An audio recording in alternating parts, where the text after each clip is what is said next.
Assalomu alaykum hammaga, charchamoqsizlarmi? Bugungi mavzuimiz sho'tchik haqida bo'ladi. Mana o'sha sho'tchigimiz. Xonadonlarniki hamma biladi, X18 markasi. Sho'tchik erib ketgan. Erib tamom bo'lgan o'sha. Bunaqa holat qachon bo'ladi? Noto'g'ri ekspluatatsiyada bo'ladi, mana ko'rishinglar.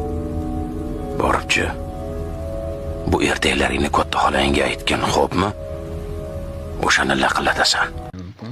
Butun boshli bitta uyga kabeli 1,5 simda turibdi. Medevi 1,5. Kirishi mana 10 lik kabel, alyumin. Uyga tarqalishi 1,5 lik kabelda turibdi. Kim buni tagida kim qildi buni? Avtomatlari eski SSR avtomatlari bo'lgan mana 16 amper deyilgani bilan bu avtomat o'tmagan. Hozir bu avtomatlarni almashtiramiz. Boshqa sho'tchik qo'yib beramiz. Xudo xolasa yangi sho'tchik olib kelishsa, uni ham qo'yib beramiz inshaalloh. Elektroset bilan bo'ladigan ish bu yo'q endi.